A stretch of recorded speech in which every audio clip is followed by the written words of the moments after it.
جرب ما يكون صاحبك كاميرا كده لا يا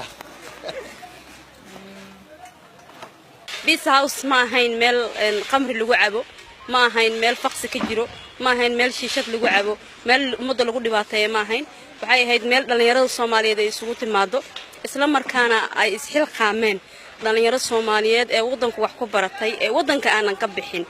sida la sheego wax kasta oo dhaco sabab wanaagsan ay u dhacaan si kale markii loo fiiriyo wax kasta oo dhaca xigmada ku jirta la yiraahdaa xigmad ilaahiya ku jirta in kasta laga yaabo mararka qaar kood inaanan anagu xigmadaas fahmin xigmada meeshan ku jirtay waxa kamid ah sida ay dadku u soo gurmadeen dadkii dhalinyarada ahaa ee macaamiisha ahaa ee ku xirnaa meeshan iyo dadkii kale ee yaqaanay maqalkeeda iyo muuqeeda meel kale ka arkay kulli way soo gurmadeen waxa shaqeynaya maanta waa dadkaas oo si volunteer ah ku shaqeynayo waxaan halkaan u imaanay Pizza House si yani si volunteer ah wax ugu qabano iyadoo shalay yani burbur zaid soo gaaray maanta dhalinteeni magaalada Muqdisho ma jeesto ma sha Allah maanta sida arkay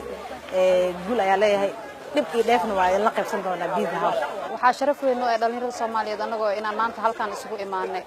ololaha isxilqaan aan ka bilownay Pizza House waxa wax ka soo gaareen waa dhalinyaro waxa hantida iska lahaa waa dhalinyaro kan dhinto waa dhalinyaro mid ka dhaawacmo waa dhalinyaro sababtaas darteed aan halkaan maanta isugu imaanay shaqooyinkeeni aan u kansalnay nafteeni iyo maalkeeni anagana ugu horeeyno walaalahan Soomaaliyeed sa u garab taagnaan lahayn waxa aad ugu faraxsanahay horta in heerkan aan ka joogno dhalinyarada maan u maleynay waxaan ogaanay markii musiibadan ugu dhacday kadib sida ay noola qaybsadeen xanuunka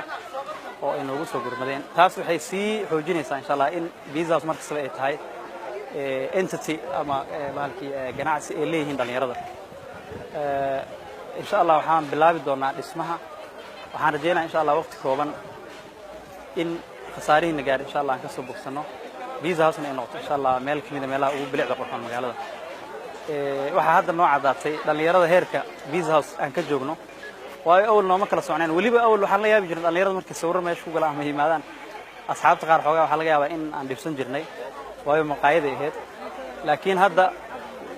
waxay noo yeelatay waji kale oo waxay u qaadatay magac meel dhalinyarada ay leeyihiin oo manbac u ah